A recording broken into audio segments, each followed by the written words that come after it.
Welcome to the Startup Grind. Good evening. Thanks for coming. Alright, I'll quickly give you a background about Startup Grind and introduce Arun to you, and then we will take it from there. So, Startup Grind is a global organization. We have around 75 countries covered. We are primarily into developing entrepreneurship by bringing on board very successful entrepreneurs, businessmen, and investors on board, coming to talk about their experiences, their journeys, as well as giving their thoughts on how entrepreneurship should be, helping new entrepreneurs and things like that. Right? So that's about Startup Grind in a nutshell. We meet up every month so far, and it typically happens here. Now Arun is our guest of honor today. He is the founder and CEO of Ticket Goose. He has actually been a serial entrepreneur. He started his first venture, if I'm not wrong, in 1993. Post which, after a couple of years of running his own firm, he then started working for other places. Finally, I think he left CSC, if I'm not wrong, and started Ticket Goose. Full time, he started working at Ticket Goose in 2011 approximately. And I think from growing it from zero, he has now grown it to the second largest bus ticketing company in India, which is saying something given that the sheer number of bus tickets sold are huge. I think the market is 30,000 crores or something like that, and they're number 2 player in that market, right? So thank you for coming on board. I'm very happy to have you here. So how this typically works is it's going to be more of a Q&A. So sort of poke your mind, and then you can extrapolate from there and just share your experiences with people here. Right? So to start off with, let's just go right back to the beginning. And beginning of Ticket Goose or beginning of beginning of your journey. So beginning of my journey. So you started off after college. I think you worked for a little bit, and then you started off your own firm. So what first initially at that time, I mean in the 90s, when entrepreneurship, even today, is only becoming a good word, at that point it was a bad word. What got you to There was no word called entrepreneur. Okay, so you probably say that it's a businessman. I want to become a businessman. It's what people would tell us. The word entrepreneur, even I didn't probably know at that time. I was inspired by a few people around me. People who are not really educated. I was actually working with someone who runs the mosquito netting industry in Karur. He's an SSLC pass, failed, dropped out of school. He went to Ludhiana, bought one machine that could net mosquitoes, brought it back to Karur, used the local lathe guys and all those local artisans, and recreated 100 such machines. Okay? And he kind of started that whole industry in Karur. Karur is today the biggest manufacturer of mosquito nets. Okay, so I was really amazed, and I thought that me being so educated and having done an engineering in mechanical and all that, I could do much better than him. If someone who has done 10th standard can do this. So that was a real inspiration, and at that point of time I thought he was making a lot of money and just having done 10th standard and all that. So why can't we do this? Or do some kind of business? So that was my inspiration to start to become an entrepreneur. But I learned it the hard way that it is not that easy. So what happened to your first venture? I mean, obviously after that, after a couple of years, you decided to give it up and then go on to... Not after a couple of years. I started it at 93, I was at it till 98. So I did it for almost 5 years. So actually after college, my father passed away even when I joined college. So in college I got a campus job to Michael Bosch. My mother was very insistent that I should join a job. I didn't have any idea of joining a job. I always wanted to do something on my own. So I joined the job, was there for 6 months. They gave me training on Fox Pro, DBS Clipper. I don't know, anyone of you would even remember those packages? Fox Pro. You used to develop in Fox Pro? Fox Pro was on DB4. Okay. So they gave me 3 weeks training on these packages, so I thought that was good enough to start a company. So bought one 486 system with 4 MB RAM. That was the highest configuration that was available that day. 40 MB hard disk and 4 MB RAM. So I spent almost $1 lakh in buying that system with the printer, and started my own software concern called Abacus Systems. So my mother went to my native town for a marriage. She was there for a week or so. I quit my job when she was there and packed up everything and went back to Namakkal. That's how it happened. So, and put this system there, and we started Abacus Systems. After starting Abacus Systems, we started educating people in and around Namakkal what a computer is first. We had to put this computer on an auto, take it to each and every place and show them, okay, this is what a computer is. Excuse me.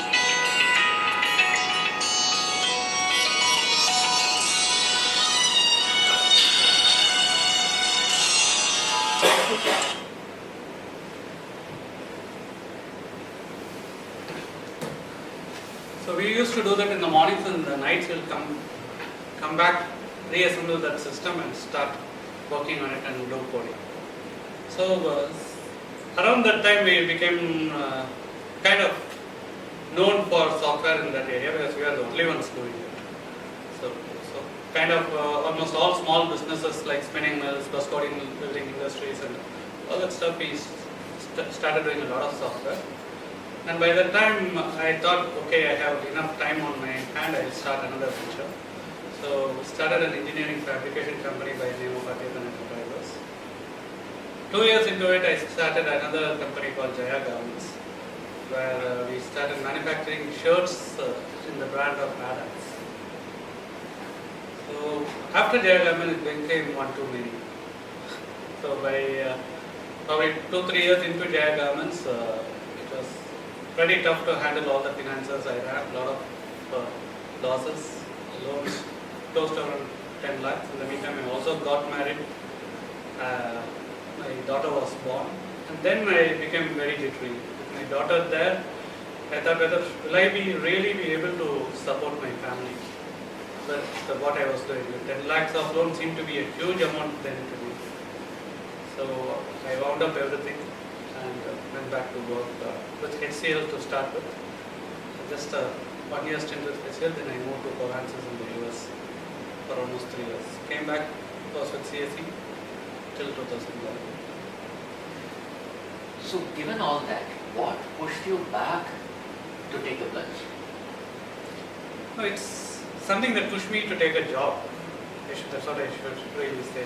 I don't think I was ever made for a job. Even in job, I was very successful in the areas where I had complete freedom in doing what I wanted to. When I ran a project as a project manager, as a general manager projects, I ran entire accounts like APL, Maths and Europe, Ford of Europe, I managed. So those were the areas where I excelled. Whenever I was brought back under someone and I had to work for someone and align with his vision and do it, probably I am a very bad employee. I don't know. I have never been able to excel in those kind of roles. Always wanted to do something very independent, and when it came to a certain level where I became a general manager, and after that, I was not fitting into that wheel. I was a misfit there after rising to a certain level. You don't get such kind of an independent assignment after a certain level. And all along, the idea was that I'll have to start up something on my own. So, discussing a lot of that, and then the opportunity struck, we took the plunge. So the more, I think the pertinent question should be, why bus ticketing? I mean, I think the story is there that Karthi was stuck in a bus stand, was not able to book a ticket, so he came to you and Vasu and said, hey, why don't we start up something? But what gave you the courage or the inclination to come onto a field that is so fragmented, has thousands and thousands of small-time players doing it? Look, obviously, online was a very nascent thing when you started.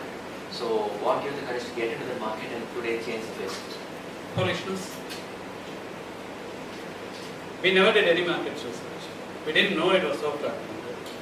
We didn't know anything about the market. The only market research I did was I called up one of the operators back in Namakkal and asked them, how do you sell tickets? And they told us, okay, we sell tickets through agents and we give them a 10% commission.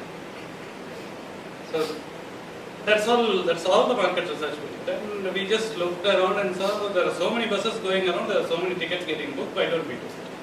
That's all we did. I don't know, probably as you said, if I had really done some very strong market research, I may not have chosen this. But having done that, but the story that you said is what happened. Actually, Karthi wanted to come and visit me from Europe. His village is 30 kilometers away from Europe. Okay, so he wanted to book a ticket and he wanted to come and visit me. He had come for a vacation from US. So he couldn't get a bus ticket in his village, so he had to travel 30 kilometers to get a bus ticket. He had to go from shop to shop, spend around 2 hours hunting down one bus ticket.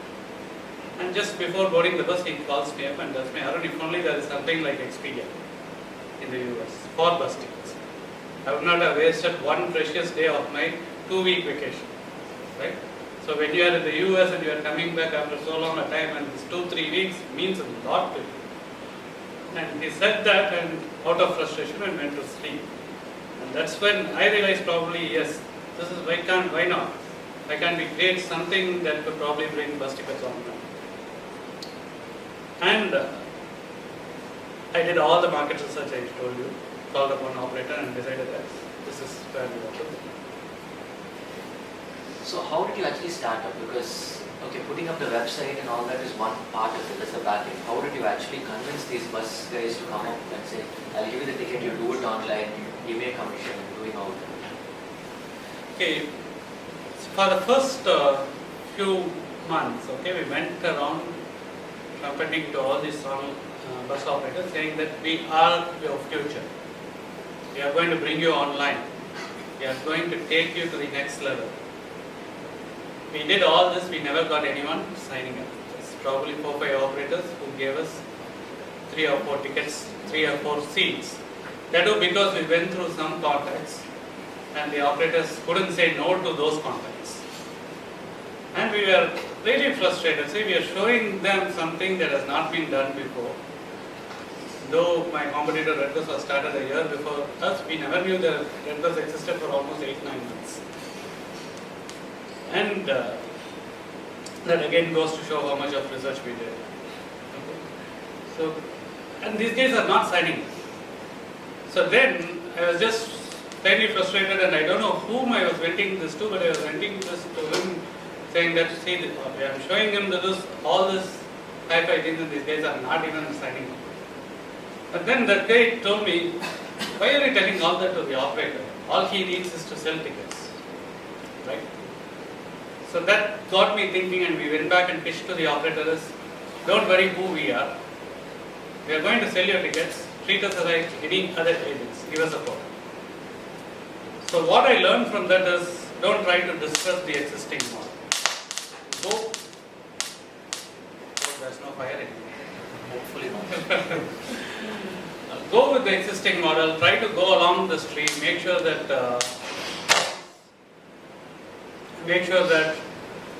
you are not disrupting anything. When you try to disrupt something, there's a lot of resistance to it. So this disruption can happen probably in a technology space, in a space where it is directly B2C, where there is no B2B connect. When you try to disrupt businesses that are already running, it becomes very difficult to do it. So when we started telling them that yes, we are like any other agent, give us some more tickets, so then a lot of operators said. So that is how we started. But then there are still more learnings, like they used to give us 3 tickets, 4 tickets bus.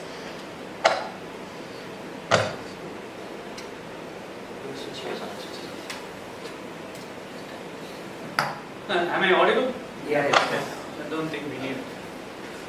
Okay, so they used to give us 3 tickets or 4 seats, 3 seats of bus, and that usually used to be in the last couple of rows. So people started saying, why should I come to Ticket Guru and book a ticket when I can get a better seat when I go to an agent? So how do we solve this problem? We thought we had the brightest idea. So we put together a platform called Vahana. Vahana basically enables the operator to manage all his bookings, all the booking operations like allocating seats to quota to all operators and all that. So that we decided that we will give that for free to operators so that we will get the whole inventory on our side. So for almost 1 year, we went around preaching the goodness of Vahana to all operators and also telling them that this is for free, why don't you sign up? We got 4 operators to sign up for after struggling for a year. We actually had a very good software version. Then I decided that these guys are not going to change. No one is really going to come online is what I thought. So at least let me get some money out of these guys who are already using it. So we started charging. Once we started charging, the next 1 year we got 40 operators on the market. So that's one big learning for me is that if you give it away for free, one, the value is not appreciated. 2, people don't trust you. Why is this guy coming and giving it for free? There is some other ulterior motive. 3, if something goes wrong, they cannot come back and ask me why this went wrong, because I have only given it for free. Just like those video on buses. If you see the tickets, they would have printed video free, which means that they can play the video or they need not play the video. Right? So that was a great learning for me. Like anytime you try to give something for free, it may not really work.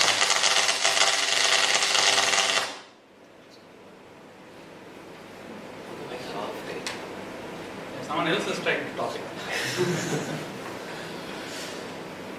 Okay, so, but how did you start scaling up? Because initially it would have been just 3 of you, and today I'm not sure how many people you have, but Around 100 people. you have 100 people on board. You're the number 2 player in this field. You have presence across India. So, how have you scaled up from there to here in a couple of years?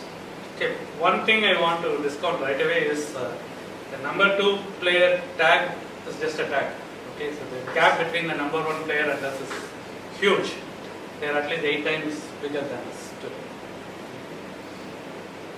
Scaling up happened organically. It's not, we didn't really put in so much thought to what happened is the entire ecosystem started maturing. So at that point of time, when we started, our very probably KPN was the only guy who was on.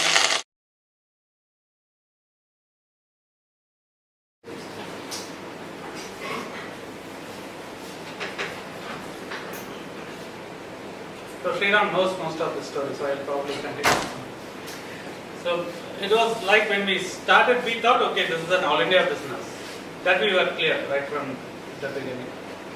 And but we were not really sure of the size of the business, and we got a mentor. I think I don't know how many of you have been in startup grind, attended all the meetings, but the second meeting was by Naru. Right? So Naru is our mentor, is also a board member. Okay, so Naru is the one who made us see how big the opportunity is. So even though we have not still scaled up to the level that we wanted, even in our initial business plan, it was like we will have around 36 offices across the country and all that. And the ecosystem also started maturing. There are a lot of players who started giving independent platform providers for operators. We started getting inventory from a lot of other places too. So today we are hooked up to around 44 platforms across India. So from the 44 platforms, we represent around 10,000 routes today. And it is not that we have to provide a platform to anyone today. So anyone, at least in the south and west, even before they start an bus transport organization, they today make sure that they have a platform. So scaling up happened not very consciously, but happened as and when the ecosystem got matured. And Sorry, we have to call these guys finally. I mean, they can put. So, the next question will be typically on scaling up. Right? When you're doing that, you will be facing a hell of a lot of challenges at each level. One will, of course, be on manpower. Two will be on acceptance of the product, both from a customer front as well as from the operator front with your business. And three is from the tech platform itself. So how do you actually address these challenges? And what are the biggest challenges that you faced as you're scaling up? Manpower is definitely one of the biggest challenges. Especially Chennai is not, at least in 2007, 2008, it was not known for a big startup ecosystem. Even today, it is not a very vibrant startup ecosystem in compared to the other cities. And getting quality people to join you has always been a challenge, still a challenge. I got lucky on the tech front because I was able to pull a few people off from CSE and join me. So that is how we started on the tech front. And for quite some time, we were all technology folks. We never thought anything else is needed other than technology. So that is one of the biggest mistakes that we made. We are paying for it heavily even today. Is that we are all so very tech focused. We did zero marketing. We have been in existence for 7 years. We did no marketing for 6 years. It's only for the last 1 year we have really started doing marketing. And all the sales that came up to then was purely word of mouth. The only marketing attempt we did do was distribute some flyers in Coimbatore first time. That's the only marketing that we did. Okay. So that has been one of our major pitfalls. So if you look at it, we hired a chief marketing officer 2 months ago. So that's how we have been traditionally. So very inward focused, so very focused on making the product better and better and better. Today, I feel we have got a product which is much superior than any of our competitors. I don't know how many of you have gone through our site, or how many of you have. Yes, thank you. So we have got a mobile app, we have got a mobile site. Mobile site may not be great shape, but mobile app and the website. The website is good. I think we have tried to do things very different and be very innovative. A very small technology team of around 18 to 20 people is what built it. When you compare it with my competitors who have a technology team of 180 people. So More than that. We're competing with those kind of biggies with just a 20 people team. But the thing is, when we built this organization, it was built like a family. It was not like, there's no hierarchy kind of stuff. Anyone, right from the office boy, can walk into my room and talk anytime. Not just me, anyone to anyone else. So I think there is something that keeps people together. They know that their needs are being taken care of. And if we are not able to take care of their needs, they know that we will part ways with them very friendly manner. There's no acrimony anywhere. So the whole atmosphere, believe me, even when I was working in a multinational company, I didn't have people who have stayed along with me for 5 years, 6 years. I've got a lot of people who have been with us for 5 years now. So that has helped us a lot. The only area where we have found a lot of difficulty in scaling up our team is sales. Sales, typically the turnaround is very high. And that is again because it's all very target focused, and we cannot afford to miss our targets based on what we have for our investors, the projections that we have made and all. Again, probably we don't know how to build a sales organization still. Yeah, again, I can build a very good technology team because I have done it time and again in multiple places. Sales, hopefully my new CMO would bring in something into it. I'm hoping that. So as when you started up, obviously you were a very small firm as compared to where you are today. How did you, the typical question that any entrepreneur has is, how do you attract the right talent and how do you keep them? You're saying you have people for 5-6 years now, that's fantastic. How? I'm not really sure that we have been able to attract new talent still, because there are a lot of focus that comes when people walk into an office and what they want to see is like a multinational like setup. So a multinational office typically has 80 square feet of space per employee. My office has 33 square feet, that's what I have. My cube is, if you have visited my office, my cube is 6 feet by 8 feet, small space. Whereas if I want to attract a manager, he has got a bigger cube in multinational. But what we have been able to do is get people freshers in and have them grow with our organization. That has helped us on the technology front. I think we are just moving out of that small company image thanks to our TV ad and all that, and we are starting to be able to attract the right kind of talent. But how we are perceived in the market is very important. Like till now, before the TV ad, we were again a small player in the bus ticketing space where Redbus is the biggest player, and these guys are all trying to do something on it. After the TV ad, though my sales numbers have not gone up through the roof, people perceive us to be a bigger company. And a lot of people know us because of those TV ads today. And they think that joining hands with TicketGoose today would probably bear a lot more fruits. So beyond that, is it also a lot of it, is it monetary or non-monetary? What do you feel beyond that?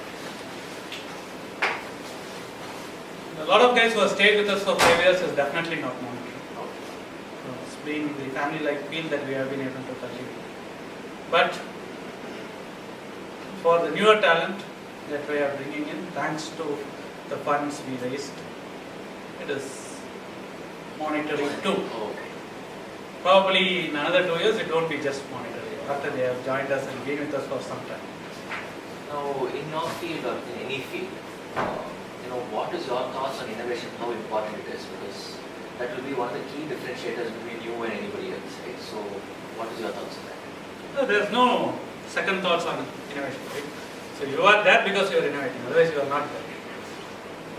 We are holding on to this position as the second biggest player, even though by a large margin, because we have been constantly upgrading and innovating our site.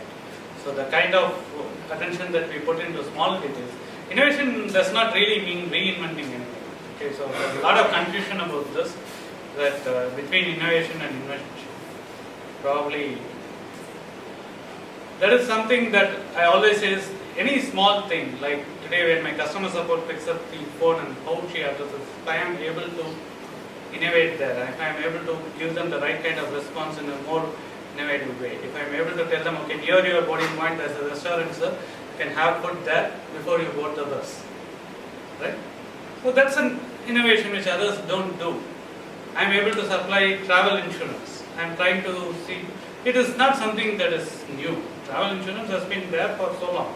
No one has done it in the bus ticketing space. So we are doing it. We are now providing food. Food has been done by our competitors earlier, but not very professionally executed. We are now providing food at Perunalathur and Coimbatore. It's a pilot run which we are planning to expand across. We are working with operators to put GPS on their buses so that the pain point of knowing when will the bus come. If you are standing in a boarding point, the biggest pain point is the bus can come at the set time or even 2 hours later. So how do we address that?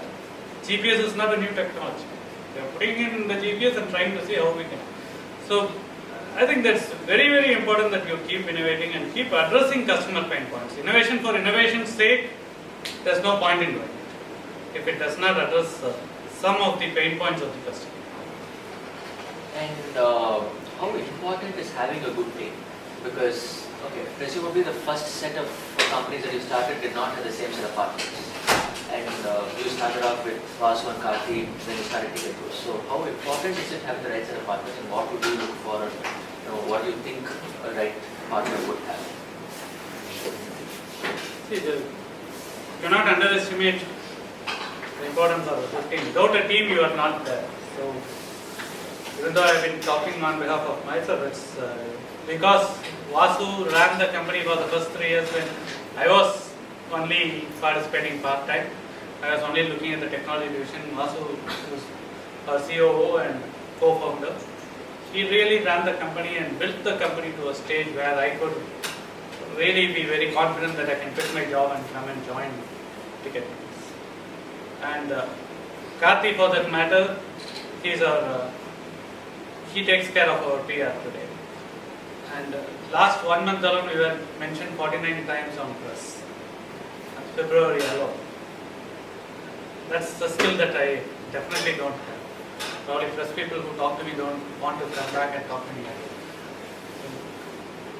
So it's very important that you have a team which has got complementary strengths. One thing that our team did not have is marketing, which we have complemented by hiring a CMO. But other than that, I think I can run and scale a technology team of any size. I have done handled teams of 400 people on technology. Karthi is one of the greatest communicators that I have ever seen. You will probably agree, you have met Karthi. Absolutely. So he can bond with anyone in just 5 seconds, 10 seconds time. That's Fantastic. the kind of guy. To quote an incident, when he came from Bangalore, he took an auto and to come to my home, and he was chatting with the auto guy. He bonded with him so much that the auto guy took him to his home, gave him coffee, and then dropped him off at my home. So that's the kind of person we have who handles our PR today. So Vasu is very meticulous on everything, on accounts, on operations. So he holds fort on the operation. Otherwise, we have had this team. I think we would never be successful. It is not just in being an entrepreneur. Like even when I was in CSE managing large projects, I had the right kind of complementary team that would support me. Like I am not a person who is into details. I cannot really look through each and every paise of money and do accounting and all that stuff. Then I have a person, a teammate who can do that. So building a team is very important. Building a team that will complement on your strengths is much more important than having someone who is your friend. So that is something that you should learn. But just for the sake of complementing skills, don't go and get people who don't match your wavelength story. That has ruined many companies. It can happen to anyone if you get, if the founding board is not really in line on all their thoughts. We might argue a lot, but once we have argued and settled down on something, then we should proceed further on. So if you are not having that kind of, we had invested in a company that was giving information over the phone on all routes, bus routes here and all that. The concept was fine, had a great monetization plan, but the team fell apart after 6 months of existence. Just two of them could not coexist together. Then what is the point? Both of them had great complementary skills. One guy was a great marketing guy, the other guy was a great operations guy, but if they could not see eye to eye, there's no point. So when you're starting up and, when I'm sort of comparing 2011 to where we are today, did you have anything in mind saying, okay, we need to touch this goal? Did you have any metric that you were looking at measuring, whether it be bus ticket sales or, just the number of operators you sign up or anything like that? The only metric we want to be measured, and we keep measuring on the number of tickets that we sell. Okay. We are not where we wanted to be today. We are doing today around 3,500 tickets. By now we should be doing 5,000 to 5,500 tickets as per our projections and where we wanted to do. So that is the only metric that we are looking at. And I think that is key to every organization, that the metric they measure is very important. It is no use of signing 10,000 bus operators and selling 100 tickets. Right? So where does your money come from? If you measure that metric, everything else falls into place. But did you have anything in mind saying, I want to, in 2011 when you started, did you think, okay, I want to touch 5,000 bus tickets or 10,000 bus tickets, that is the dream, or anything like that? And did you work towards that? The dream is much larger. 5 years, 2011, 2017, we should be doing 1 lakh tickets a day. That's the dream. 10,000 tickets is just a passing by milestone. Everything works towards that Towards goal. Okay. Now, I think the $1 million question, literally, which everybody I'm sure wants to How know. do you raise the money? Exactly. So, see, you got angel funded. You've been, again, VC funded. So, what was first the gap between the first round and the second round? And why did you decide to go to the second round then? Obviously because of cash reasons, but can you just talk a little bit about that? It's not angel funded or VC funded. We have been funded multiple rounds if you really look at it that way. When we started, four of us pulled together 40 lakh rupees. And we thought that is good enough to build a great company. So today, we have got close to around 30 crores into the company and we are still wanting more money. So that is where we are. When we started, we didn't realize the size of the market. The market size today is close to 20,000 crores. Hardly 5% is online. So even though I keep saying that there's a great gap between the number one and the number two, just the sheer size of the market gives me a lot of confidence that in another 3 years, 4 years, I can definitely bridge that gap, at least being a fighting distance of the number one. And the kind of money that we raised, the routes that we took to raise the money is little unconventional. One round came from angels, that is from Naru himself. Naru has invested in our company and one of our board. The next time around when we wanted to raise money, and as I told you that we have not met our projections before, it became very difficult for us to talk to VCs. So Sriram knows that because he has been trying to help us connect to the VCs. It became very difficult because we have not shown a substantial growth. People did not want to believe in dreams. So it is easier when you are 1 year into operations and you have a big dream, go raise money with the VCs. Probably it is easier because you don't have a track record which shows that you have not performed as well, right? But VCs don't value the fact that in just 3.5 crore rupees or 4 crore rupees you have come up to this extent.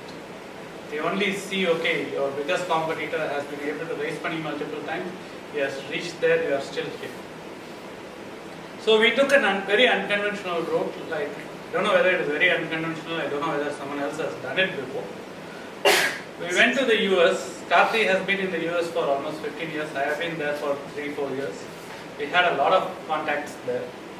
So we went to the US, we approached a lot of individual investors whom we knew. We pooled all that capital into one company called InVentures, and InVentures invested into Ticket Groups. We pulled around $3 million into this. So it's more like a crowdsourcing fund. That we crowdsourced from multiple people, put it into one company and had that company invested in us. This is something probably we might do again if we don't get a VC to invest in us. We are looking for a 2 million bridge fund and a 10 million later. We are very comfortable doing the crowdsource way because we have a lot of contacts, and if you folks have contacts, I think that's a good way to go. And okay, you've been there, done that before, again you're doing it. What would be your advice to upcoming entrepreneurs? Okay, there are a few things that I have learned all along this journey. I won't call it as advice, I will make it as observations from my learnings. The first thing I did wrong is when I started up first was my choice of location. When I started a software services company in Namakal, where people did not know what a computer was. That was way back in 1993. Had I done that in Chennai, probably we could have built a huge software services company right now. So the location from where you operate and how conducive it is to your business is very important. This time around we are very lucky because we are operating in one of the biggest bus markets in India. Chennai is one of the biggest bus markets in India. The second thing I did wrong there is I started trying to do multiple things instead of focusing on one thing that was doing good for me. I started a software company, then I got bored with it, I started a garment company, I started an engineering enterprises company, and then closed all of them. So that is something that's a great lesson for me. In the sense that at that age when you are young, we think that anything that is thrown at us we can handle. What is this? That is what I was thinking, right? I was telling you about the guy who had not passed SSLC but was running a huge mosquito net netting empire. And I thought if he can run it, I can run it much better than him. But that's totally wrong. He is able to do the sales pitch much better than me. He is able to talk in Hindi, which I am not able to do even today. His primary market is in Ludhiana and Calcutta, right? He is able to talk Bengali. And all that, he appointed a teacher to learn, self-learn. So, too many other characteristics that go into trying to do, if you try to do multiple things, very difficult to succeed. I'm not saying you won't succeed. At least for me, it was very difficult. Even in the software space, we did a project for a spinning mill. And I believe a Foxco-based project, I believe that was one of the best projects, best software that was available for spinning mills in those days. We would be able to calculate which spindle stopped for how much time and what was the production loss because of that. But I didn't take that software and sell it to multiple spinning mills. I did it for one spinning mill. I got, okay, spinning mill is done. What next? Go to a bus bodybuilding industry. Build a beautiful package where we can write down based on the quotation, I can give you a bill of materials. Tell you will need so many kilos of screws to do this bus. That's the kind of detail we got into. But we did that only for one bus bodybuilding industry. Believe me, both the spinning mill and the bus bodybuilding industry, we gave the software in 1993. They are still running on the same software. We had petrol bunks which are automated. There are a few petrol bunks that are still running on the same software. But we had superb softwares. But we never focused on taking one thing and taking it across to the market. So that is one big learning. Don't try to do multiple things. Instead, focus on one thing. Even today, a lot of people ask me, why don't you do holiday packages? Sriram was asking me that when I came. But I'm still wondering, there's a 20,000 crore market over there for bus tickets, 5% online. Why should I do holiday packages? I'll become a specialist in just handling bus tickets. So that's how. Other thing is that I've learned over the years, at least in my previous stint, is financial management. One thing that most of the engineering schools don't teach you about is how to read a balance sheet. What does it really mean to be profit loss? What is an asset? What is a liability? None of these engineering schools teach us, or at least even if it is there in the subject, none of us take any pain to learn any of it. That is a huge, I think, gap there when you become an entrepreneur. When you want to start dealing with, we are very comfortable in building software packages, we are very comfortable in building business models, trying to innovate and do all that. But when it comes to money management, we are very poor. So that caused my fall during the, I didn't know how much of outstanding was there with my garment shops. I didn't know to whom how much money I had given as an advance.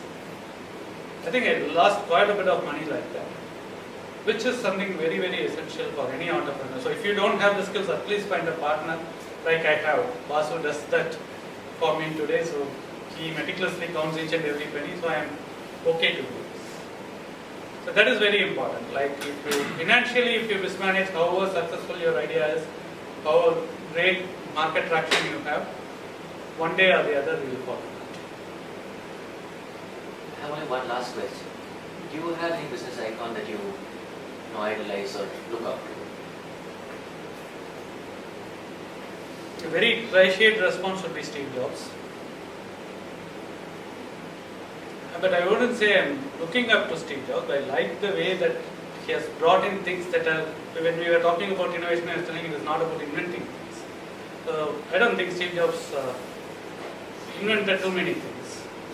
When you look at the iPod, it is an MP3 player has been there for a long time, a touch screen there has been there for a long time. Microsoft attempted a tablet long before Apple did it. But the way he put it together and the way he made it useful to people is something very appreciable, right? So he made the way that you use your phone itself changed when they brought in iPhone. We have just merged a few devices to bring. So that is what I think innovation is all about. So if we are able to do something like that in the bus ticketing space, may not be what Steve Jobs did. The small things put together, create a new product and serve a new need. But if you really ask me whom I idolize that person who did not pass his SSLC but was able to do 100 machines and build an empire out of it. He was the number, he passed away recently, but he was the #1 manufacturer of mosquito nets in India. That's the person whom I recognize. Thanks, Siddhant. I'm going to throw the floor open to questions, so anybody has any questions, you can go ahead. More of a strategy question. We were talking about 5% of market and there's a lot of space. But one of the things that my professor taught me in strategy class was that you have to be sure of what business you are in. And we were comparing about IRCTC and that they were only in railways and not in transport business. Does it not scare you that MakeMyTrip or Yatra would also come into the space and try to compete against you? See, MakeMyTrip and Yatra are good at what they do. They integrate with 15 airlines and they do it. But if they want to integrate with 1,000 plus operators, but They definitely have more brand presence and if they come into it. And they also start integrating with hotels. MakeMyTrip has been having hotels for a long time. So, when they're giving it as a package, when people can choose between bus or train or flight. See, the thing is, MakeMyTrip also has buses today. I don't know whether you're aware. Trip also has buses today. But all those bus trips are being covered by either TicketGoes or Travel Area operators. Okay. So MakeMyTrip or companies like MakeMyTrip, which is huge, will find it extremely difficult to operate at a level that we operate today. The market is so fragmented, it's so very challenging, which is an opportunity for companies like us. Today, believe me, Redbus, just because they sell so much, they are able to survive. But their operations on ground is very shaky because now they have become such a huge company. So our model would be to make sure that even when we grow, our ground presence is very much there, interaction. So customers are on one end, but the supply has to come from the operators. So we are looking at a model where it will be kind of a franchise model as far as the operators are concerned, and an operator in Chandigarh will have his own local contact to talk to, and an operator in Kolkata will have his own local fellow to talk to. I am not explaining further because this is something that is not in action today. It's in plans, and probably in another 2 years you will see how, at least I will know whether it works or not. When you started, were you afraid of the fact that MakeMyTrip would probably take over, or I mean at that stage? When we started, I was not even aware that we were doing that. So I told you, right, that that's the kind of, I don't know whether it was foolhardy to do that at that time. I was not aware of any competitors, and I didn't even give two thoughts about competition. I wanted to do this and we did it. I think if you are passionate about your idea, so if Google is so big but it has not been able to kill Facebook, they bought over Harcourt for example. You think Google doesn't have the money to do it? No, but it is Mark's passion, it is his idea. You cannot steal it. I have a question. Just you are talking about passion and other things. So, do you suggest to go for what will work in the market, or what you are passionate about, or what you know very well? 3 things. All the three put together. If it is not. No. See, what will work in the market is definitely needed, right? Otherwise, whom are you going to sell it to? Even if you are passionate about something, but it is okay if you are passionate about something, you don't want to scale, you have a very niche customer base and you want to attract that, and you are happy serving and not scaling across. I know a friend who is very passionate about traveling, and all he does is he takes groups of tourists across. He cannot scale it, but he is very happy doing it. He goes to Goa, he goes to Kolli Hills, he goes to Wayanad. Every time I call him up, he is somewhere. He is very happy, but he is very passionate about doing it, and he knows that he cannot scale. He knows that this is what he can do, and probably he may not be able to do it lifelong too. When he gets older, I don't know whether he will be able to travel like this. But that's what he wants to do. But if you really want to, looking to make good money out of it, then you should see whether that idea is scalable. You cannot scale it across and sell it to multiple people. It's not about scalability. Talking about, for instance, there are certain new ideas which nobody thought that it will be hot in the market. But there are some ideas will always sell. People do reinvent again and again. But how convinced are you that the new idea will catch? It is not like, okay, I have this great idea, I am not really sure it will catch in the market. You have a great idea which is not there, there is a problem point which can be addressed through this great idea, then it's. Because there are people who believe that the idea will sell, but after some time they find that after losing a lot of money, they find that That always happens. yeah, Out of 1,000 people, not even one entrepreneur is successful. exactly that's what I must. So And I don't even count myself as successful still, right? Still a long way to go. Sriram has given me this podium, thanks to him, I'm here, that's it. So it is, but that always happens, unless otherwise you chase your dream, you will never know. So do you find hiring a challenge in India as such? So I mean, my basic question is, we have just started up and we want to hire people right now. And one of the biggest conceptions in India is right now given a chance to take a job in a big company versus a startup, the same salary. Most people would end up going to the big company because it has a reputation, you have job security and all that. That's the same thing that will happen in the US too. Right. Unless otherwise you are able to part with some of your shares and all. That's something, right? In the US, there is more of, if people see the point that if this company does well, I join it early. And then you have a lot of the top students joining startups at the end of the day, right? As in you see Stanford and your MITs, people would end up going to startups because they know that in the long term this is going to be a good bet in terms of being the first few in a potential. Could be that, but just because they are out of MIT and Stanford, they know even if this fails, they can do something else. Right. Probably your better choice would be if you try IIT, you might get pieces Right. who would be willing to join startups. But if you look to a normal college, they may not be. Because for them it is not, the future is not so secure. Unless otherwise they make their first 5-6 years solidly in some organization, they are not going to do Right. So is there anything special you do to go around? No, we this have, see, for me, we have not hired the top talent. Okay, what they have hired are people who have not been able to converse well in English, people who found it very difficult to get other jobs. Those are the kind of people whom we have hired. And we have found them to be top talents in our organization. I'm not really sure if they move out where communication becomes the key for certain jobs, especially in service industries, whether they will fit into those kind of organizations. But we have got people and we have found them. There are a lot of people out there who are really talented, but the only thing that is lacking is communication. And most of these guys cannot get through interviews just because they cannot communicate.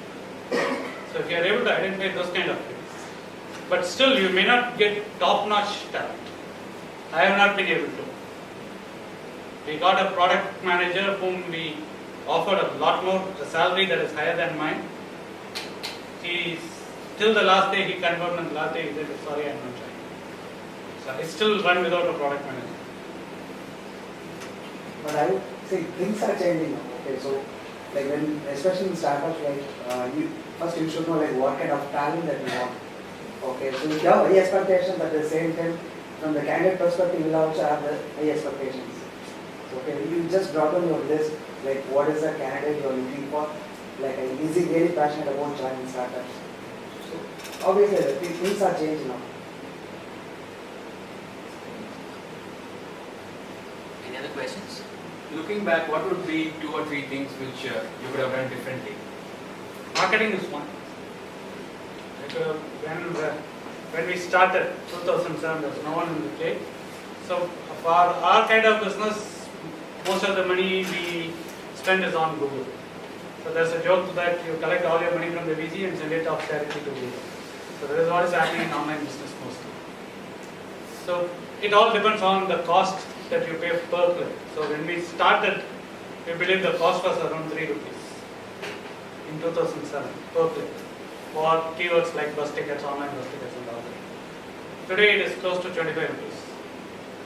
And we have started doing digital marketing when the cost is around 25 rupees. Whereas our competitors have built up a market, they have built up their customer base by just spending 3 rupees per click. So my cost of acquisition per customer is close to around 350, 360 rupees. When they did it, probably they would have done it at 30 rupees. So marketing is definitely one thing that I would want to change. That's the only thing that I would want to change.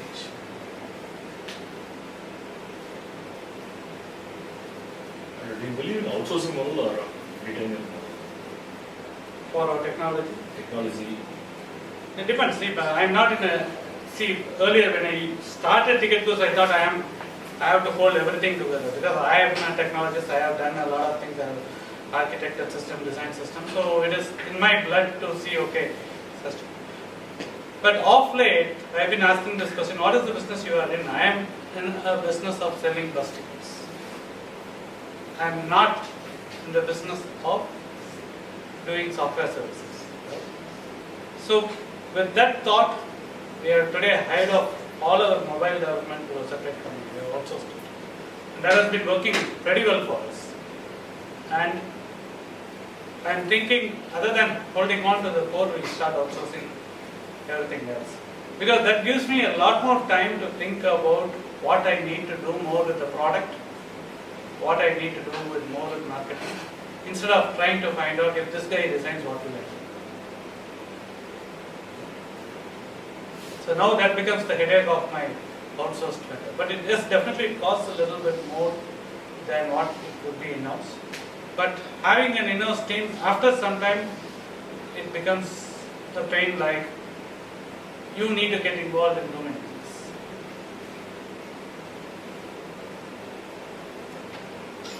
As you mentioned, now after showing your ad in TV now, you are very established, right? As being in very early stage startup, what would be the marketing ideas that we can? Probably the startup will not have more money to spend on the marketing No, it side. depends on what you choose. If your idea is new, as I said, Google AdWords would be very cheap if there is no other competitor, right? Like I said, when we started, there are hardly any competitors. Had we gone for doing Google AdWords then, it would have been pretty cheap. What are the other sources like AdWords? It depends on what's the industry you are in and what you want to do. Say suppose you are in a B2B industry, then I will look at B2B conferences as the main places where you could do it. You know what Zoho did in this Salesforce conference? I don't know whether any of you have anyone know what Zoho did? They put up this, their advertisement behind this rickshaw or something. No, they hired tricycles, branded with Zoho. Salesforce conference took place in, I don't know which campus, but a campus in California. And from one venue to another venue, there's quite a bit of distance. Okay, a lot of people came to attend Salesforce conference, but they traveled on Zoho branded cycle rickshaws to reach the venues. So that's what very cheap, right? So it depends on the product and how innovative you can get with your advertisements. When we started, we did one thing like. See, at that point of time, the concept was killing the queue, right? Why do you need to stand in a queue to buy a bus ticket? You can just go online, click and buy a bus ticket. So we had a person dressed up like a big queue, okay? He'll be in the center of the mall or somewhere, and then suddenly someone with a huge queue and cry will come and stab him. So the whole attention will be on that person. And then our guys will go around and distribute pamphlets saying that you can now kill the queue, you don't need to stand in queue to book a bus tickets. We had another thing similar to that is having a hangman noose on a queue. Like setting up one small office and then with the internet connectivity and give some ads so that those people will get attraction. Oh, okay, what's this new and how these people are operating. We are present in tier 2 and tier 3 towns. We have a huge network of agents. We have got around 6,000 agents across India. Almost 3,000 of them only in Tamil Nadu. So all the tier 2, tier 3 towns we cover. But the challenge is when you go beyond that, there's not enough volume to support that business. Right? So if I give them 8% commission and they will have to make, even today tier 2 and tier 3, they will have to do multiple other things other than just booking bus tickets. If they have to make a living, there will be a Xerox shop, they will have something else that is going on, internet cafes and all that. Yeah. And this will be an added revenue. So I cannot perceive the time where I go to a rural area like a village or somewhere where someone would take this as a business opportunity and earn money out of it. Finally, you will have to earn money. So if someone else is running an internet cafe or whatever, with internet connectivity he is making money out of something else, this can be an added revenue. That is something else. Were you able to offer tickets at a lesser price than the operator himself? We don't. Papers does it, so I thought you were also doing that. We don't. That's a way of, you are discounting, you have got a lot of VC money to spend, you can do that. So we don't, and we don't want to take that position also. So it becomes like you become a price leader. So you are always looked at as a discount price leader. So that's what has happened to one of my other competitors. I don't want to name, but he always has a 5% discount on his site. Right? So the day he is not able to afford that 5% discount, people will stop going to the site. I don't want people to come to my site because I will be cheaper. That's not the idea. I will be able to provide more value, better service, then yes. And we have consciously stayed away from that. We don't offer discount. We do some campaigns, targeted campaigns, saying that okay, I want to target college students in this season. I might do a 5% discount to them through Facebook and other media. If I want to target my competitor, I might run a campaign on my competitor customers. I might run a campaign on this keyword for 10%. Those kind of targeted campaigns we do, but otherwise we don't really encourage this. And with regard to refunds, see the main problem with online tickets sites is that if you're going to an operator, at least he will consider your request for a refund. With online operators, your policy is very clear that if your refund, you want a refund on the date of travel, you will get nothing. So, The money does not come to us. As far as the customer, you approach the operator, he probably will consider. But if we go and tell the operator, sorry, I don't want to give this money, he will not allow us to get away with that. So that is a challenge. And I think by and large, most of the operators today don't even encourage it at their counters, because we have been telling them that it has to be a uniform policy. It is not that you can give refunds and I cannot, right? So it's a challenge that we offer. It's also that's the price you pay for having the ease of booking of your home or otherwise you'll have to walk all the way to the operator. cancellation policy in that, how much does the person lose? It depends on operator, it is not our policy. Because certain operators don't refund anything for 24 hours. Certain operators refund almost everything till 2 hours before the journey. So it depends on each and every operator has its own policy and we just carry that policy. Not all sites do. A few of the sites don't carry the operator's policy, they have their own standard policies and they get to keep 50% of the cancellation charges.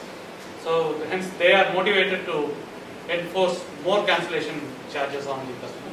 But as far as we are concerned, we don't see that as a revenue stream. So for us, whatever the operator puts in is what the cancellation charges are. So when you are giving it to the customer, you give it in the form of a cash coupon or how do you? We don't do cash coupons. We refund it to the source from which they bought the ticket. If they have come through net banking, it will go to their bank account. If they come to credit card, it will get recharged to their credit card. Because it was this kind of thing, so that's the reason why I asked. Cash coupon. Yeah. When you're changing dates, they actually help you in getting the, suppose I'm supposed to go on 17th and now I have a change of plans and now I change it to 19th. So if I cancel the ticket and then I do the regular process, I'll end up paying at least about 50% more. Whereas if I do this postponement through them itself, then I lose All only them about, up and do that. yeah, I lose only about 10%. And Good insight, Yeah. I will have to explore on that a little more. I don't know whether it is beneficial to the customer. So it is, as far as I'm... This is like a swapping actually. See, the current problem is postponed to the future. Correct. But That's the almost. challenge is, probably if you had cancelled through TicketGoose, you would have probably lost only 10% and not 50. 10% as well as we can also make some profit in terms of percentage. because you are facilitating the. Yeah, but we don't have a team that could handle these kind of things today. We No, don't do there's much also of one more offline, thing but which, that's a good insight. I didn't know this. One more thing you can do with that is that you can increase repeat usage by not refunding. I mean, by giving an option where they could book again. Now, earlier we used to have something called as goose money, where it'll hold us money, but there is an RBI regulation which says that you cannot do that. As only banks can do that, financial organizations can do that. So if I do it today, it might be, may not be the right thing legally. Otherwise, it will be another business.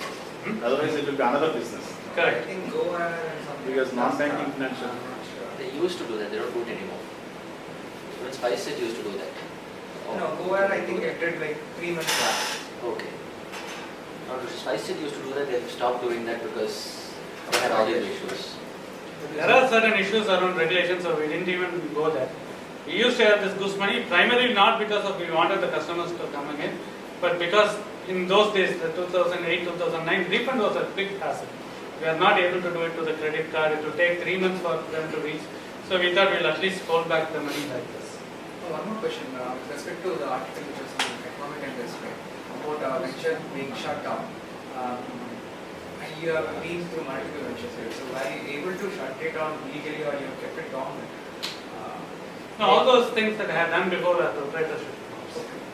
Nothing like the private limited company. So I don't have, still have the experience of shutting down a private limited company yet. I have two questions for you. One is, how did you decide the name Ticket Goose?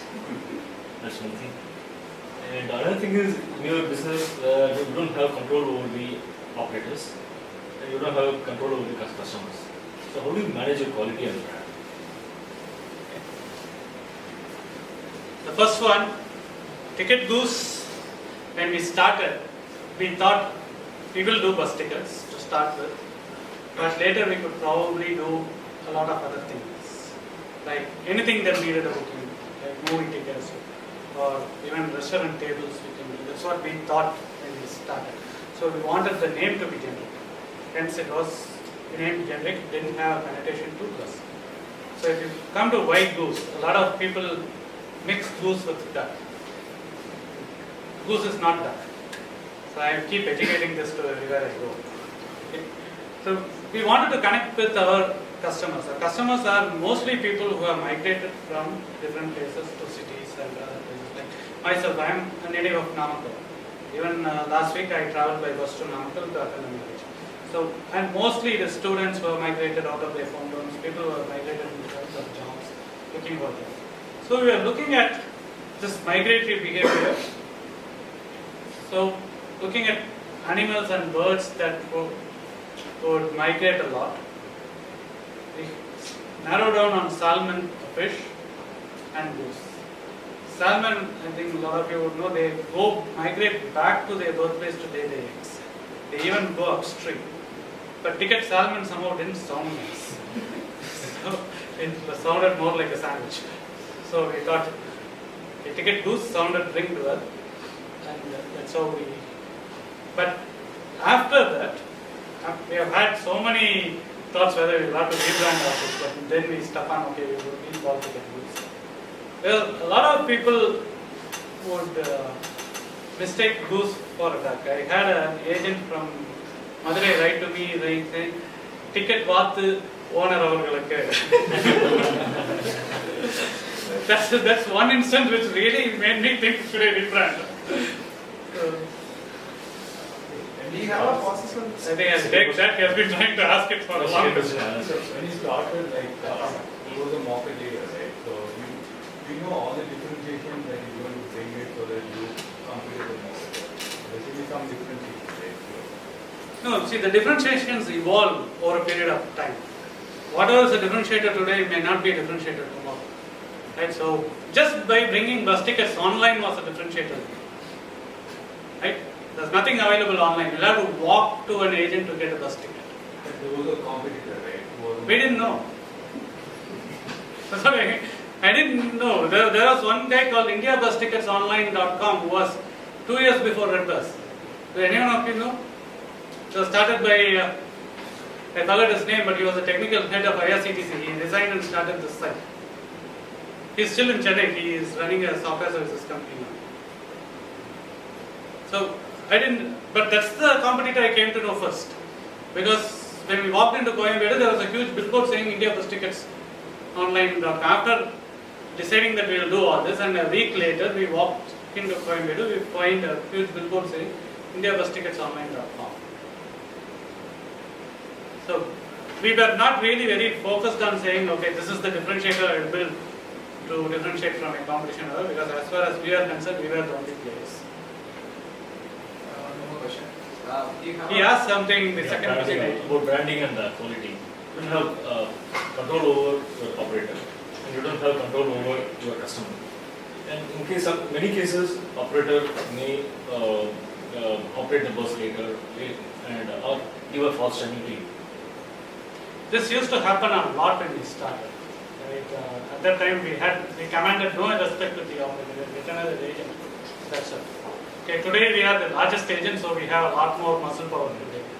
But at that time, we had a lot of false starts.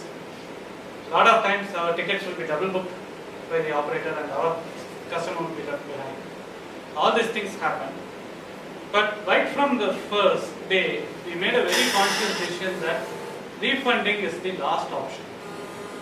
Whatever it takes, say you are going from here to Coimbatore tomorrow, for a purpose. They just refund you the money, it doesn't serve your purpose, right? So right from the start, we have made sure that you try and make sure you reach the destination. So if you don't catch a bus, whatever be the reason, like the operator has double booked or he has taken the bus before the time the bus was supposed to reach, for a fault that is not yours, we have always tried to see whether we will give you a different ticket. Actually, in many cases, what happens is the bus timing says at 7 o'clock. When government doesn't allow most of the private bus operators to travel before 9:30 or something like that from city. Okay. So what happens is that bus operators always goes inside city, roaming like that. And that's not the reason. That's one thing. And 7 o'clock bus many times comes at 8 o'clock or 9 o'clock, even 10 o'clock. So what, as a customer, we will not call the operator, so we will be calling only the Red Bus. So Red Bus or Ticket Bus or any service provider. So what happens, the quality of the your company branding may get affected. So Yeah, but that is again thing of education. Like what we do today, this is something Red Bus pioneered. We were not the first. We do ratings of the bus. So the ratings of the bus clearly tell you whether it will be on time or not on time. So if that route is traveled a lot, it is good to go by the rating. So we could only enable these kind of things to make sure that you get a better experience. We are not the front end, but what we try to do is make sure that if you call the operator, most of the times you will get a rude answer. But if we call the operator, you will not get it because we book a lot more tickets than you. We are not a single person. So we will probably know exactly where the bus is coming. And we will immediately get back to you saying, okay sir, the bus is supposed to reach Perundurattur now, but it has not even started Coimbatore. So you can probably go back and come back after a couple of hours. That is something that we will be able to do. And that is the biggest pain point today in bus travel, at least in Chennai, where the buses come 1 hour late, 2 hours late is very common. And it is not because of the reason that buses are not allowed to come out. It is because the bus is half empty and this guy still keeps roaming to find out whether he can fill up passengers. Right? So that is one thing that what we want to do is we want to put GPS on all buses and make them track. Our mobile app today you can track buses which are enabled with GPS, but unfortunately very few buses are enabled with GPS. So we are working on a plan subsidizing GPS to operators, and hopefully with most of the major operators we should be live in another 6 months to 1 year. So in that case, even before leaving your home, you can know where, and if you have downloaded an app and you book the ticket through us, you will be able to set saying that alert me when the bus crosses Chromebase so that I can start from my home and go from it. So those kind of options we will give you.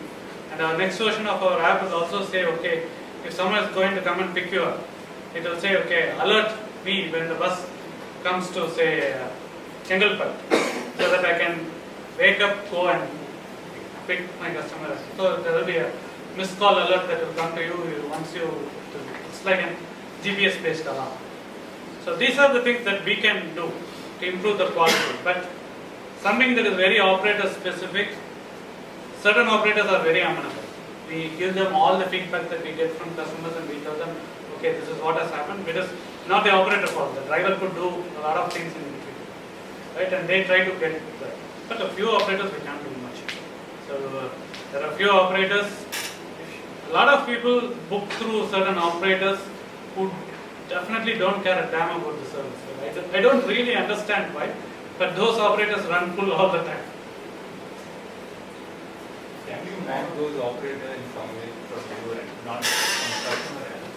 Coming in? Customer, sometimes they don't rate it, right? So from your end, you can rate whether there's a premium operator or medium operator or marketing operator. So when we start doing that, our relationship with the operators will start. And that is not a place where we don't want to go. There are suppliers. As your customers, we have our suppliers. We cannot antagonize our suppliers too. So we leave it to the customers. But customers don't rate is a big problem. So what we do is we put up a call center, call up everyone who has traveled the next day, and make sure that we get a rating from them. Do you have a possible brand extension of going to transport yourself? Does your vendors, do they fear that you will probably get into it and All the vendors know how difficult it is to operate a bus service. They definitely know that we will not be suitable to do that. It's not easy. It's a very difficult job to run a bus service. Right from managing the drivers to the cleaners, you don't get a driver one day, the bus stands still. Can an operator sign up with both you and the bus? They can, right? So putting a GPS and all that, it's generally going to be something that both services will use. When we subsidize, we lock in the GPS data. If we don't subsidize, then the operator is free to give it. We try to lock in, but apart from that, if that be the case, fine. But if the customers are getting benefited, at one point of time, if people say that this is ticket goes pioneer stuff, I'm okay with it. So is there any agreement like between the operators with your company or that they should not be working with any other e-commerce? No, it is not, they should not be working with any other e-commerce platform. It is that I have supplied the device, so you give me the data to use. That's it. Tomorrow Red Bus might come and put in another device on the bus to track the same bus. They can have two devices. What was your startup capital and when and why did you need further funding? Startup capital, I told you, was 40 lakhs. We needed funding because we were not making profits. A lot of times. Even today we need $2 more million and we need another $10 million to expand Pioneer. And probably we'll need another $50 million to really entrench in each and every small nook and corner of the country. So a lot of expansion needs to happen. A lot of other services like I was talking about the GPS. A lot of things that would enable bus travel. See, what we want to become is not just a ticket seller. We want to become a bus travel experience provider. Where in case like I can pick you up at your doorstep, put you onto the bus, pick you up there and take you to wherever you want to go. And help you make informed decisions of each and every bus, not just based on the quality of the bus, probably tomorrow on based on where the bus stop, the quality of the bus stops in between, where you get food, how the toilets are. That's one of the biggest pain points. Today, getting good toilets on the way is one of the biggest pain points. How can we address that? We still don't know. Should we need to build our own toilets across? We might do it one time. Who knows? So when you go to funding, what is typically the time horizon you think about? So for how long should this money last? in operations and all? See, when we raised the $3 million, hardly 6 months to 8 months, probably 6 months back. No, 6 to 7 months back is when the round got over. But we raised it somewhere, started raising it somewhere in April last year. Okay, so it started trickling in from then, and since it was a crowdsourced fund, we thought that this $3 million will take us for another 3 to 4 years. And the investment was mainly going to be on digital ads. And our customer acquisition cost was supposed to have come down to 300 to 250 rupees to make that viable. But that's not how business works. Our customer acquisition cost stayed at 680 rupees, did not come down beyond that. So we had to look at other channels of advertisement. So we went into TV ads, and we are going to launch yet another series starting this March 26th. So all the plans that we made then, thinking that it will last us for another 3 years, is all gone away. So now my funds will probably last till end of this year. And if I do one more TV campaign, it will go off even faster. Okay, so now we have started looking at raising the bridge of $2 million and then $10 million by end of this year. So I guess it makes it tougher than this time around if you have spent it faster than you thought so, or is it just based on other factors? No, see, for me, I've got an opportunity today, so that's why I'm spending so much. Apart from Redverse, all my other competitors are down, both on funding and the reach that they have. So this is the right moment for me to strike. So I have taken the risk of putting all the money on advertisement and making sure that I expand my market. At least I'm doing it in only one single concentrated geography, Tamil Nadu. I'm not doing the TV ads everywhere else. But I want to make sure that I'm at least equal to Redverse in Tamil Nadu. And I want to showcase that to my investors, saying that, see, I have been able to do this with the $3 million you gave me. You give me another 3 into so many $1 million, I will be able to replicate it into so many other states. So that's a risk. I don't know after 1 year whether I would be eligible to sit here and talk to you also, based on the risk I am taking to do. Considering the India ticket booking process, 100%, how much it is online booking, the percentage, and how much the rest, directly today? And do you have any plan to just bring that percentage also into this pool? Today it's 5%, as I told you, 5% is online booking, 95% is offline booking. We have a network of agents who help us in doing the offline booking. Our core strength has been our agent network so far.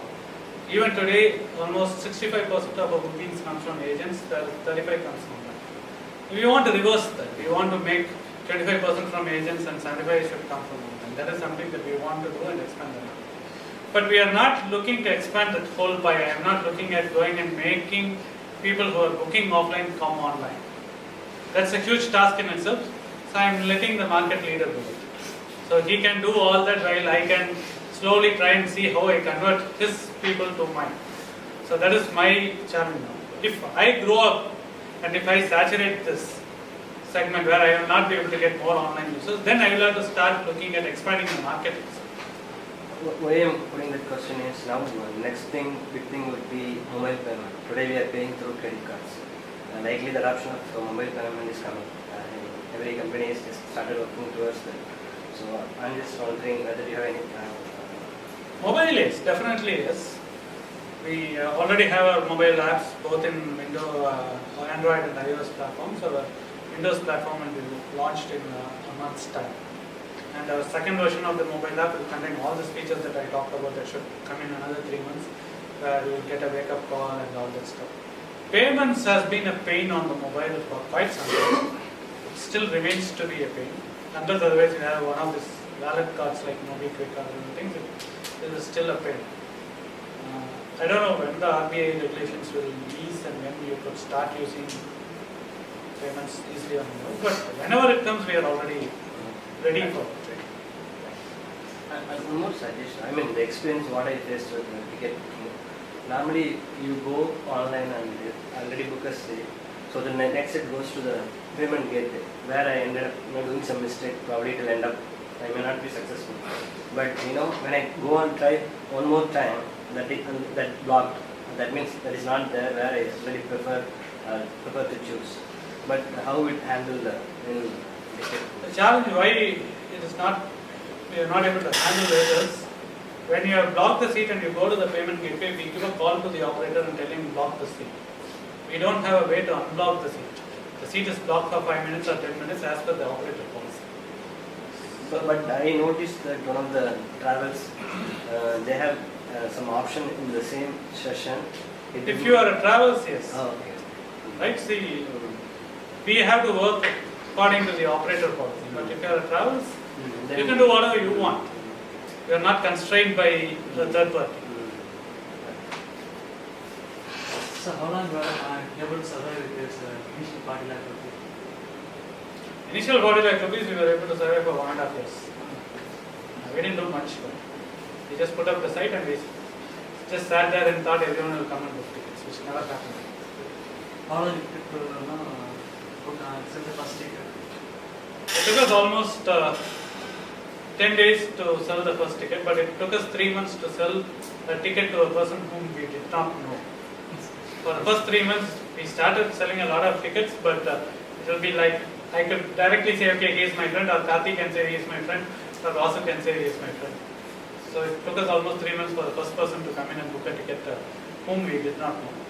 It took us almost a year, a little more than that, to book our first 100 tickets a day. I think that was all because we are so ignorant of how to market our product.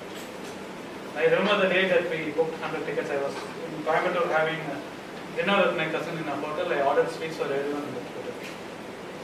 That was how happy I was. But now, looking back, 100 tickets is too small a number. We have wasted so much money on sweets.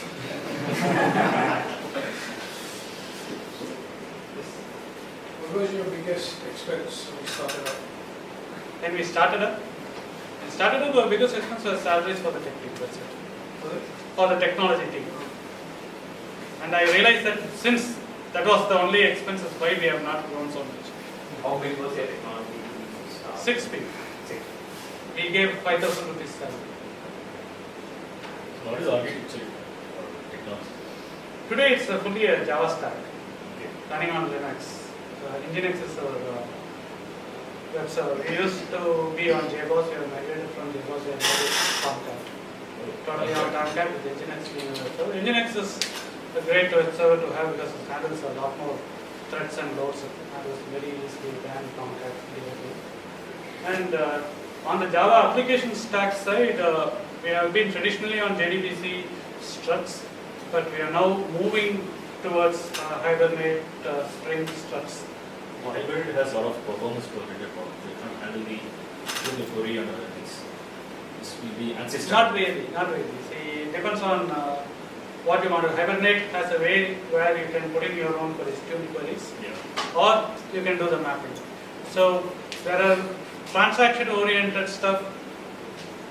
We embed our own queries tuned to perfection, and to make sure that any other reporting and all that stuff is directly. The reason for going for Hibernate is you are going to use multiple database, different kind of database or single database. The reason for going to Hibernate is not a technology decision, it's a design decision.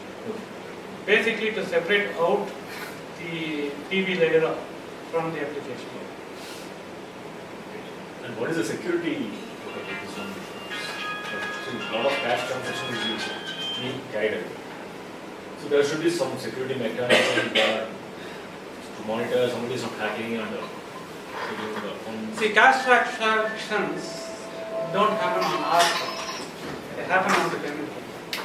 So there is a very strong compliance protocol called PCI compliance that any payment gateway has to adhere to before they can accept credit card numbers and all that. We could become one. We could adhere to PCI compliance, and it's not a great deal to do that.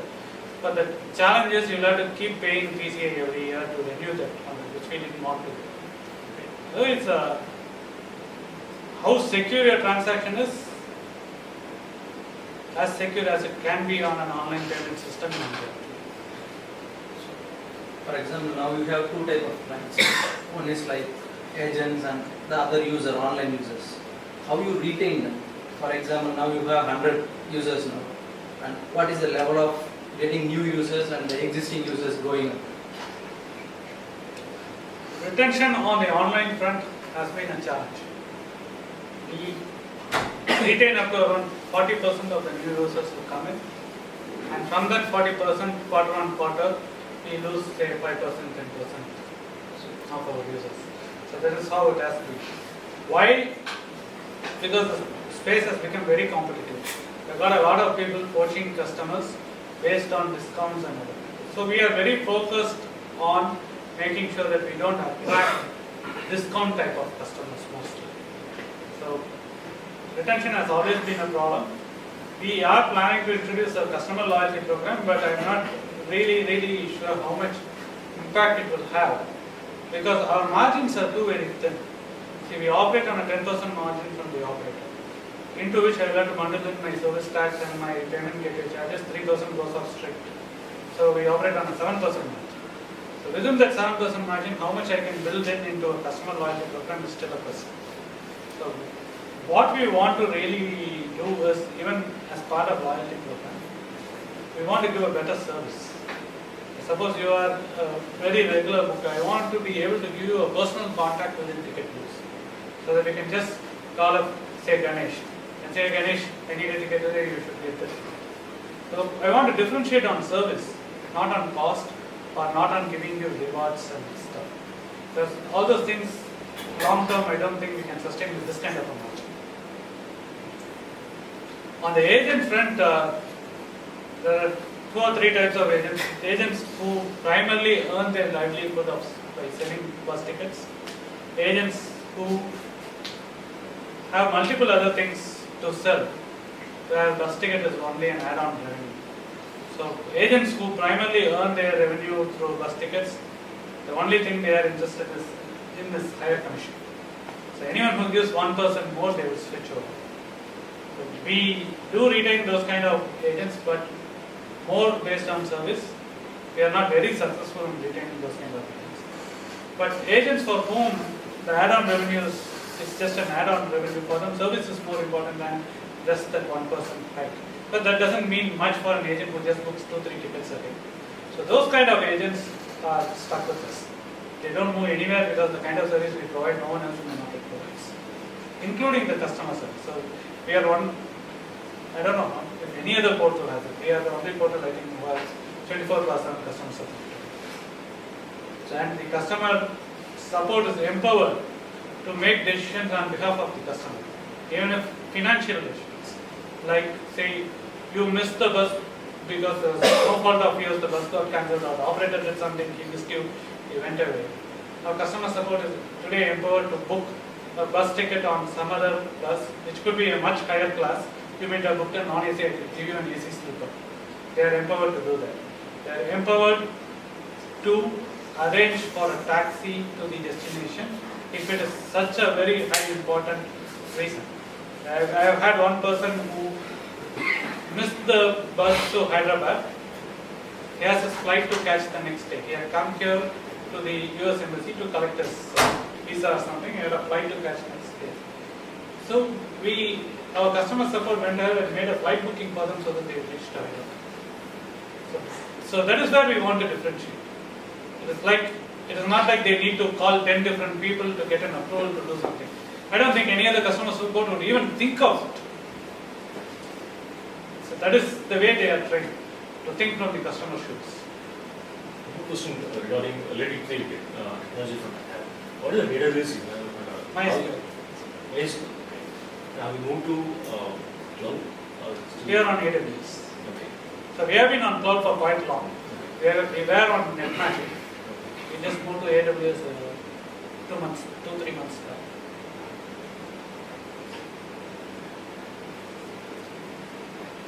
Any other questions? No? Okay. Not sure this is the right question. So, what was your initial first year, second year, third year revenue? We did 6 lakhs the first year. Second India, I think we get close to 18 lakhs.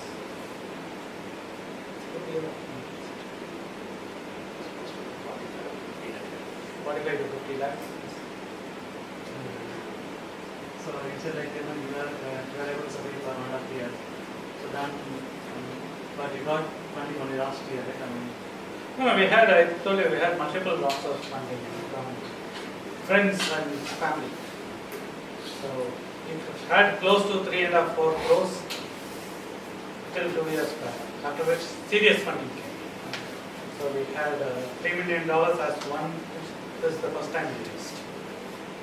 So what type of homework you have done to reach the venture, to get funding?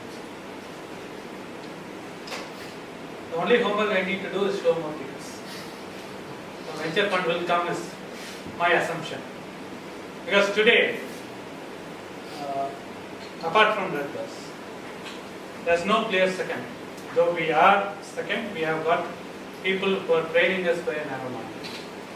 So I want to establish as a firm second. I think that would happen this April, May, June time period where we are investing heavily in advertising. I think we will be able to establish ourselves as the firm second. No one else would be behind us. Anyone else behind us will be behind us by a long margin. So then we become the only investable company in this space. So anyone who is wanting to invest in bus ticket space, we will be the most preferred option. This customer service aspect which you are talking about, I don't think that is highlighted in any of the ads or whatever, because this is news as far as I am concerned. The 24/7 customer support and the Yeah.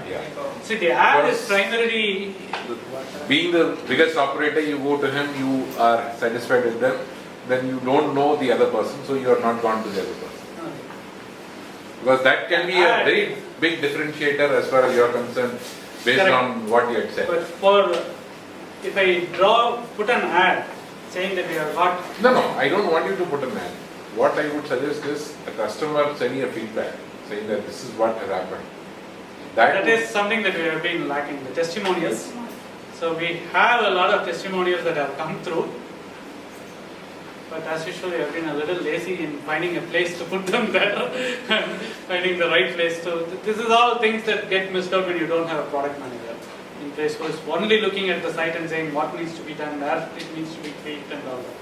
Today I play the role of the product manager, and it is definitely my fault that it is not that yet. No, that is where, Red Bus is scoring on you. For instance, just a call 1 hour before, an SMS just before your bus leaves. And if you... We do all that. We don't do a call 1 hour before. Because there's a call 1 hour before. Yes. They get a call. And in fact, whenever I have traveled, at least that has been my experience, the bus driver calls instead of the operator calling. That is depending on the Yeah. that is depending on the bus you choose. Yeah. There are a lot of buses where the bus driver calls still. Okay, so even if you book through Ticket Bus, you will get the same experience. And the SMS we do send. We send one SMS just before you leave, and that SMS in future will become more empowered with where you will be just able to click on that link and be able to track where the bus is. It will become more empowered, like from your place of stay, if your GPS is on, how much time it will take you to reach this. So all those things are being built in today.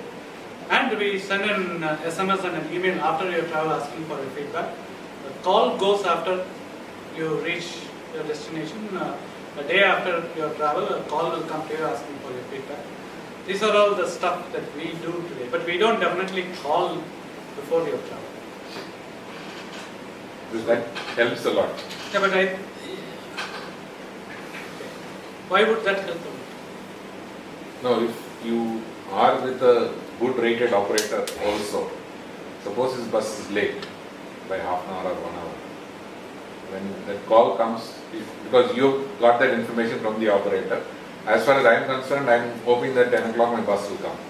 Now that call would only come from the operator. It wouldn't, I'm not concerned. I'm not sure whether it would have come from Red Bus. It may not have, because it has come only from the operator. That is very clear. But that's why I said the driver called. Yes. So then, if you book the same operator through us, also you will get the call. We don't get this information, like the bus is half an hour late. We get the information only when someone calls us up and asks us what happened to the bus. Then we call up the operator and the operator places us to the seat.